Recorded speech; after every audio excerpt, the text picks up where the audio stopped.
Quel péché as-tu commis que tu n'arrives pas à te pardonner? Pourquoi je dis à te pardonner?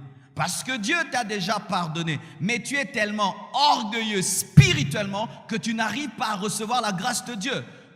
Jésus-Christ était disposé à offrir son pardon à Judas. Si Judas était revenu et avait demandé pardon, Dieu allait continuer avec lui parce qu'il était presque dans le même cas que Pierre. Et comment tu le sauras? Comment vas-tu savoir que tu as un problème, une plaie déclenchée par un péché?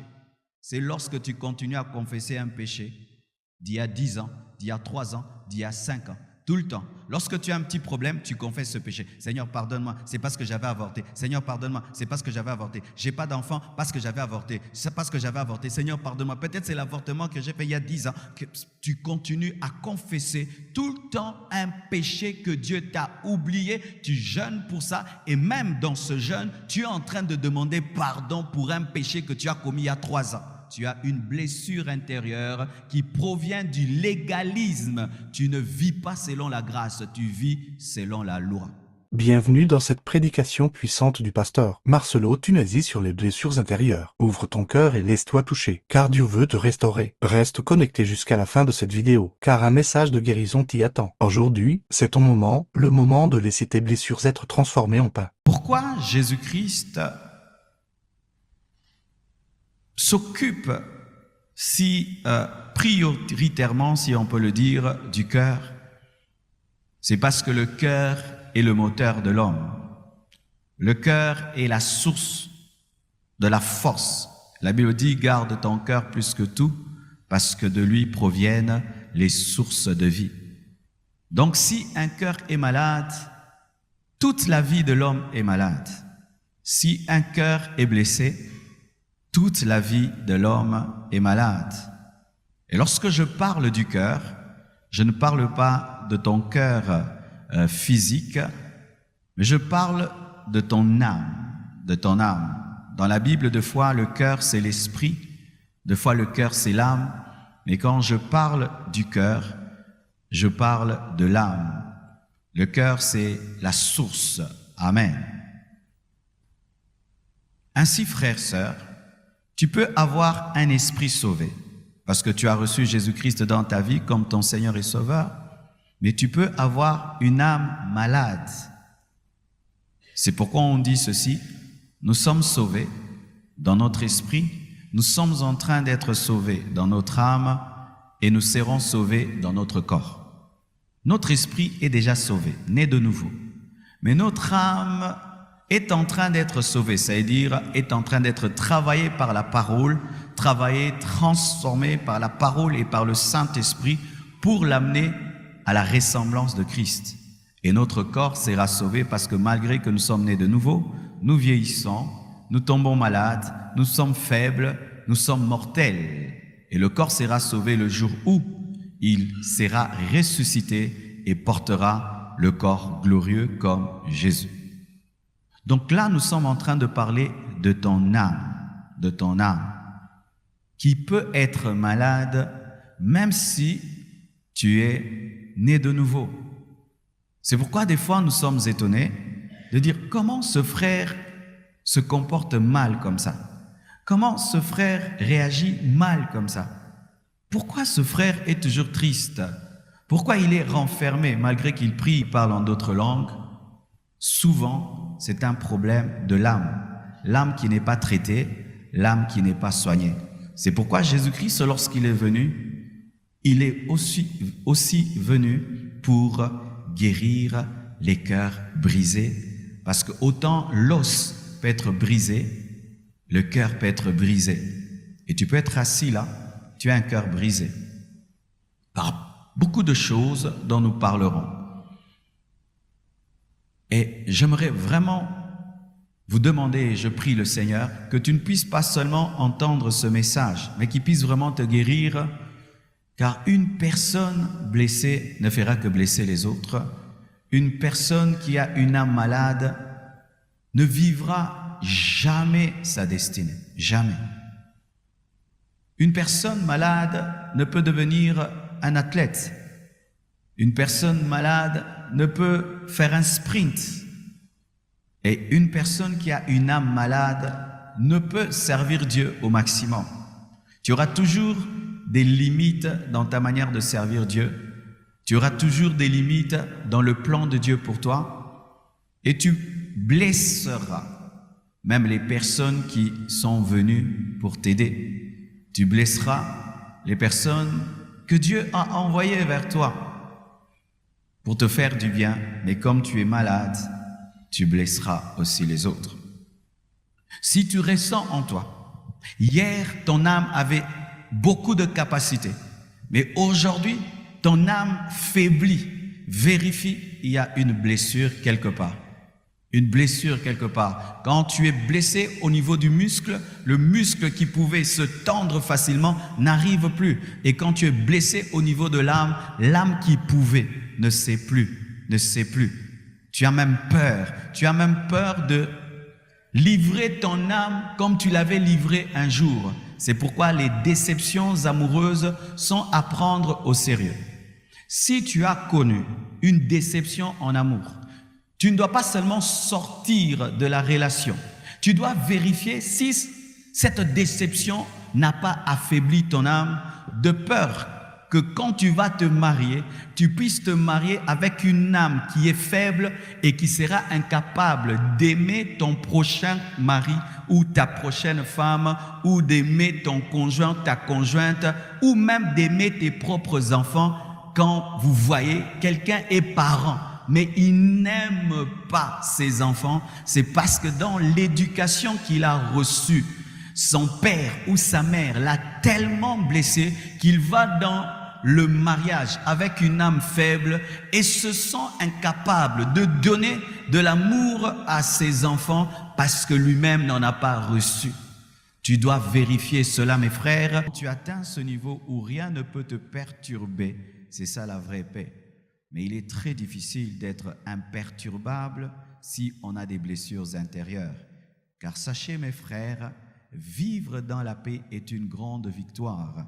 D'ailleurs, c'est ce pourquoi les hommes vivent, ils appellent ça « je cherche le bonheur ». Le bonheur, c'est la paix. C'est la paix. Tu ne peux pas être heureux avec ce cœur malade. Tu pourras tout faire, prendre de l'alcool, et après que tu aies fini de prendre de l'alcool et que l'effet de l'alcool ait pris fin, ta plaie sera toujours béante. C'est pourquoi beaucoup d'hommes, lorsqu'ils sortent d'une blessure, ils se jettent dans l'alcool, ils commencent à beaucoup boire, commencent à prendre de la drogue. Mais après, bien-aimé, la drogue, l'effet de la drogue, ta blessure sera toujours béante. Tu peux être avec les amis, vous causez, vous riez, vous blaguez, mais après, quand les amis vont partir, ta plaie sera toujours là. Aucune méthode humaine est capable de guérir un cœur blessé. Aucune. Pendant un temps, ça peut réussir, mais je vous assure, rien ne peut cicatriser ta plaie. Vous me comprenez, mes frères et sœurs, surtout mes sœurs. Beaucoup des sœurs, entre guillemets, spirituelles, font des mauvais mariages sur base de ce faux principe. Quel péché as-tu commis que tu n'arrives pas à te pardonner? Pourquoi je dis à te pardonner? Parce que Dieu t'a déjà pardonné, mais tu es tellement orgueilleux spirituellement que tu n'arrives pas à recevoir la grâce de Dieu. Jésus-Christ était disposé à offrir son pardon à Judas. Si Judas était revenu et avait demandé pardon, Dieu allait continuer avec lui parce qu'il était presque dans le même cas que Pierre. Et comment tu le sauras? Comment vas-tu savoir que tu as un problème, une plaie déclenchée par un péché? C'est lorsque tu continues à confesser un péché d'il y a 10 ans, d'il y a 3 ans, d'il y a 5 ans. Tout le temps. Lorsque tu as un petit problème, tu confesses ce péché. Seigneur, pardonne-moi, c'est parce que j'avais avorté. Seigneur, pardonne-moi, c'est parce que j'avais avorté. J'ai pas d'enfant parce que j'avais avorté. C'est parce que j'avais avorté. Seigneur, pardonne-moi. Peut-être c'est l'avortement que j'ai fait il y a 10 ans. Que tu continues à confesser tout le temps un péché que Dieu t'a oublié. Tu jeûnes pour ça. Et même dans ce jeûne, tu es en train de demander pardon pour un péché que tu as commis il y a 3 ans. Tu as une blessure intérieure qui provient du légalisme. Tu ne vis pas selon la grâce, tu vis selon la loi. Tu n'as pas besoin de sentir que Dieu te pardonne pour être pardonné. Tu es pardonné. Tu n'as pas besoin de voir où Jésus-Christ a effacé tes péchés. Il a effacé tes péchés. Et devant Dieu, il n'y a pas de grands et de petits péchés. Alléluia. Le projet de Caïn a échoué, mais le projet d'Abel a été un succès. Comment vis-tu le succès des autres? Certaines personnes sont blessées par le succès des autres. Si Caïn était seul et qu'il avait offert une offrande à Dieu et que Dieu ne l'avait pas agréé, il serait blessé, mais pas trop. Sa blessure est devenue grande lorsque il n'a pas été agréé, mais qu'il a vu Abel, son frère, être agréé. Tu échoues à l'école, ton frère réussit. Ton mariage est un échec, le mariage de l'autre est un succès. Ton ministère est un échec, l'autre, l'église est en train de grandir. Tu pries, il n'y a pas de miracle, l'autre prie, la puissance de Dieu se manifeste. Tu prêches, les gens disent je suis édifié. Tu prêches, les gens disent c'est pas bien. L'autre prêche, les gens disent c'était bien. L'autre vend, il a des clients, toi tu vends, tu tournes en rond. Et tu deviens une personne haineuse. Tu deviens un homme en colère, une femme en colère. La Bible nous dit Caïn était en colère, de sorte qu'il a décidé de tuer son propre frère. Au Japon, bien-aimés frères et sœurs, les étudiants se suicident seulement parce qu'ils ont eu des mauvaises notes. Vous imaginez? Des mauvaises notes au Japon. Ils ont une culture de fierté, d'orgueil, tellement conscients de leur personnalité qui ne peuvent pas échouer. Et pire, reprendre une classe, un Japonais peut se tuer. L'orgueil, la rivalité, la compétition amènent des blessures intérieures. La plupart des personnes blessées vivent dans la compétition, vivent dans la rivalité. Tu peux t'habiller à la maison et tu aimes ton vêtement, mais quand seulement tu sors et tu trouves quelqu'un mieux habillé que toi, du coup, tu as de la haine contre tes vêtements et tu deviens mal à l'aise alors qu'au départ, tu as aimé la comparaison, la rivalité et l'orgueil. Moi, dans ma vie, jamais. Moi, dans ma vie, telle chose ne peut jamais m'arriver. Moi, dans ma vie, jamais. Comme si tu étais Dieu. Et je vous assure à l'église, nous devons veiller sur ça. C'est pourquoi l'église doit être championne en accueil. Frères et sœurs, quand le culte prend fin, arrêtez de faire ceci. On dit Amen et vous faites des groupes. Vous vous saluez entre vous. Je bénis Dieu d'avoir rencontré des frères et des serviteurs de Dieu qui comprenaient cette douleur lorsqu'on est un nouveau dans une église. C'était des bien-aimés qui approchaient le nouveau venu sans être le département du protocole et le département d'évangélisation. Vous ne pouvez pas savoir à quel point un nouveau venu dans une assemblée si grande se sent dépaysé. Vous ne pouvez savoir. Il vient pour la première fois dans votre église et quand on dit Amen, ça devient comme un grand marché. Il aimerait même qu'on lui dise bonjour, tu viens d'où, comment ça va, ou même le regarder et le saluer. Tout d'un coup, les amis d'il y a 5 ans entre eux, les amis d'il y a 10 ans entre eux, les amis d'il y a 12 ans entre eux, vous faites vos groupes. Moi, je hais les groupes dans l'église.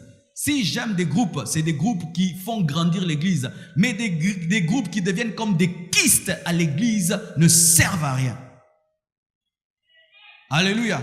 Et certains même, ils se comportent à l'église comme quand on était à l'école, des gens qui font les groupes 2, et on n'entre jamais dans leur groupe. Et si tu entres dans leur groupe, tu as trouvé grâce, comme si c'est le Saint-Esprit qui t'a accepté.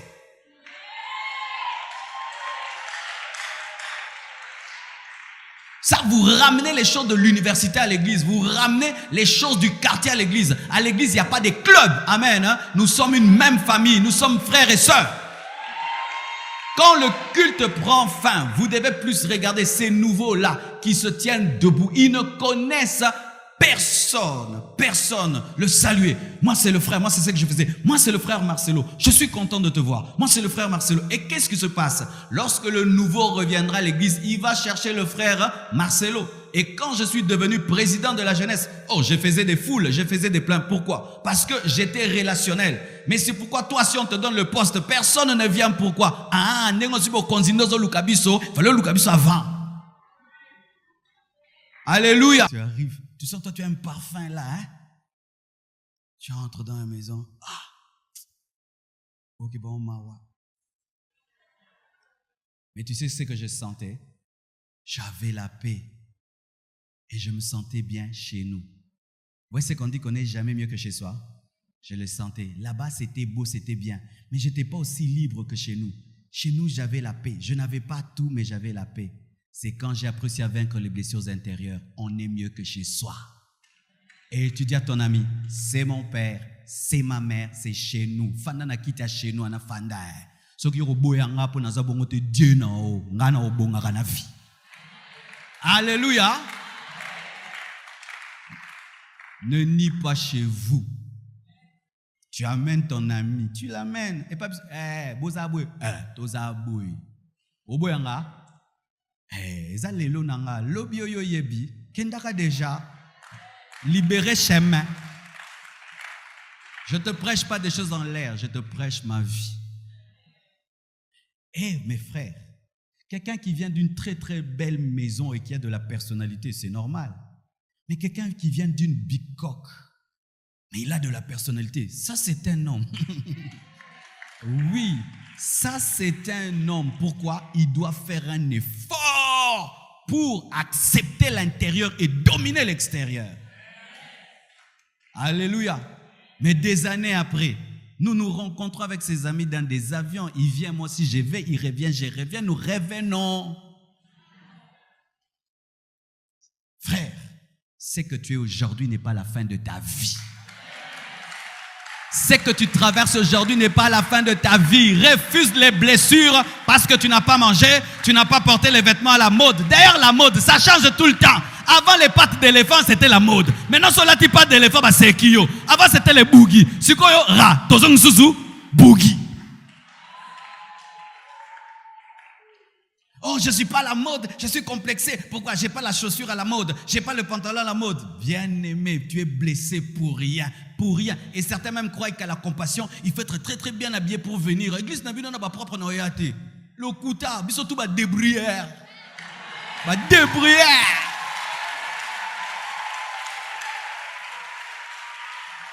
Les débrouillards là, ils te font peur. Alors quand tu n'as pas un nouvel habit, tu ne vas pas à l'église. Des choses qui arrivent. Hein? Ah non. Il fait un temps, je fréquentais une église chic. C'était quand tu n'as pas une nouvelle chaussure le dimanche. Vraiment, tu ne veux pas aller. Quand tu as le même pantalon, tu ne veux pas aller. Bien-aimé, des blessures inutiles. Expose-toi à la parole, à la parole, à la parole, à la parole, jusqu'à ce que tu auras des habits qui vont souffrir des blessures intérieures. Qui, quand tu ouvres la garde-robe, ça crie « Porte-moi, porte-moi, il y a des hommes, porte-moi !» Des chaussures qui te disent « Et moi, et moi, et moi !» Ah non, pas toi, pas toi, pas toi. Ah, toi alors. Est-ce que tu crois ça? Frères et sœurs, arrêtez de voir des ennemis partout. Ce n'est pas tout le monde qui est jaloux de ton mariage. Ce n'est pas tout le monde qui est jaloux de tes enfants. Ce n'est pas tout le monde qui est jaloux de ta maison, de ta voiture. Ce n'est pas tout le monde qui est jaloux de ton onction. Ce n'est pas tout le monde. Il y a des gens qui aiment ce qui t'arrive. Il y a des gens qui aiment ce qui t'arrive. Le problème souvent, c'est que nous regardons plus à ceux qui nous vendent au lieu de voir ceux qui nous sortent des prisons. Nous regardons plus à ceux qui nous jalousent au lieu de nous concentrer sur les personnes qui nous aiment, ce qui fait que tu deviens incapable de jouir de ta bénédiction, car la conscience des personnes jalouses t'empêchera de jouir de ta bénédiction. Une personne qui est tout le temps là en train de voir des ennemis n'a pas le temps de se réjouir de sa bénédiction. Et c'est ce que l'ennemi fait. S'il n'arrive pas à t'empêcher d'être béni, il t'empêche de te réjouir de ta bénédiction en te rendant paranoïaque, te créant des ennemis qui n'existent pas. Est-ce que vous comprenez cette sagesse? Une autre sagesse dans ce texte. Lorsque Dieu t'a trop béni, Joseph t'aime, Jacob t'aime, et Dieu te révèle des grandes choses, apprends à être sage. Ne dis pas tout à tout le monde. Ne dis pas tout à tout le monde. Devant le pharaon, explique les songes. Il a le cœur pour entendre, mais devant tes frères, ne dis rien. Mais dis à papa. Aujourd'hui, je suis venu pour te communiquer la sagesse de Dieu. Car certaines blessures viennent de l'indiscrétion. Certaines blessures viennent par un manque de sagesse où tu dis tout à tout le monde alors que tout le monde n'est pas tout le monde. Quand un sorcier vient bloquer une chose, il la bloque physiquement, il la bloque spirituellement. Donc, les sorciers ne bloquent que les grossesses, mais ne bloquent pas ce qui est né. Alors, tu déclares une chose si elle est déjà faite. Vous voyez le programme du mardi, même si un sorcier s'élève, c'est déjà fait. J'avais déjà prié pour ça, prié, et j'ai senti que j'ai enfanté la VVF. Alléluia. Veillée des vaillants de feu. Alléluia. Tu vas où? À la VVF. Alléluia. À la VVF. Même si le diable s'élève comment? C'est déjà fait en esprit. Mais il y a d'autres. Vous parlez des choses, mais vous ne les avez pas encore engendrées, ni protégées. Ni protégées. Je vais voyager. Tu as déjà bien prié pour ce voyage? Tu as déjà non? Je vais voyager. Tu vas à l'aéroport, on te chasse. Oui. Mais oui. Je vais me marier. Pas de vie de prière. Je me marie. Demain, je commence le boulot. Je commence. Ruben, Dieu va faire de moi plus grand que toi. Ruben, plus grand que toi. Même si tu es l'aîné, plus grand que toi. Yoli boulou. Plus grand que toi. Yoli boulou. Pendant que tu dis plus grand que toi, Yomona, li boulou. Frères, sœurs, faites attention aux gens qui ont l'habitude de vous sortir le verre du nez. Ces personnes qui aiment tout le temps poser des questions sur la vie des autres, mais qui ne disent rien de leur vie. Moi, j'aime pas des gens comme ça. Tu es venu en cure d'âme, mais cure d'âmé. Tu as acheté ça à combien? Oh, quel est ton problème? Tu veux l'acheter? Il ne veut même pas acheter, mais il te demande le prix. Tu as acheté ça à combien? Pourquoi tu veux savoir? Tu veux acheter? Non, je ne veux pas savoir. Oui, papa. Cause insomnie. Pour que nous tombions. Tu as acheté ça à combien? Ça t'a coûté combien? Tu as eu ça où? C'était où? C'était comment? Mais tu causes avec cette personne pendant 1 heure. Après, quand tu vas méditer, en soi, elle n'a rien dit d'elle. Toi, tu as tout dit de toi. Elle n'a rien dit concernant sa vie. Mais toi, tu n'as fait que répondre à toutes les questions comme un enfant de 17 ans. Frère, le Saint-Esprit est un esprit de sagesse. Lorsqu'il vient dans ta vie, tu as une sagesse qui dépasse ton âge. Quelqu'un qui a le Saint-Esprit et qui manque de sagesse n'est pas rempli du Saint-Esprit. Car souvent, l'église de réveil s'approche du Saint-Esprit que dans le domaine de la puissance, et nous avons des personnes puissantes, mais qui n'ont pas la sagesse.